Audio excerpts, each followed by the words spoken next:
Денис Мельников 5-6 ел куяннар үршіті. Канаш ауылында бина алып, анда барлық шартларын туры кетіріп башланган эш бүгінгі күндө яраткан шөгылгө айланган. Хәзерге көндө Денис куяннарны тукымнарын арттыруу максаты белән үршіті. Порода белый панон выведена именно для мясного направления. То есть у нее плюсом является, что 10 сосков, то есть она до 10 крольчат может выкормить.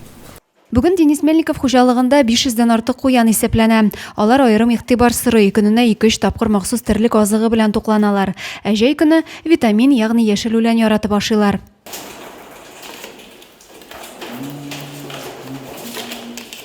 Куян фермасында һәрчак чисталык хөкем сөрә, һәрберсенең үз оясы. Авырлыклары 6 килограммга кадәр җитә торган тукым үрчемле булулары белән дә аерылып тора.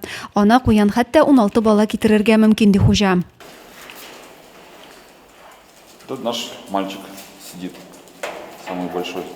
Кытай календаре буенча 2023 ел куян елы. Фермер Денис Мельников та куян елы уңышлар һәм шатлыклы вакыйгалар гына китерер дип өметләнә.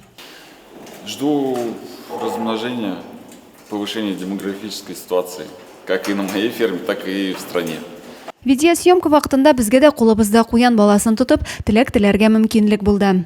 Узып баручы 2022 елның соңгы йомгаклау сюжетын әзерлибез. Һәм безгә менә шундый булачак ел символлары белән танышырга туры килде. Хөрмәтле телевизор караучыларыбыз, киләсе ел сезгә бары тик уңышлар гына алып килсен. Куян кебек куркак булмагыгызны телибез. Адилә Бурханова, Александр Тимофеев, Зей хәбәрләре.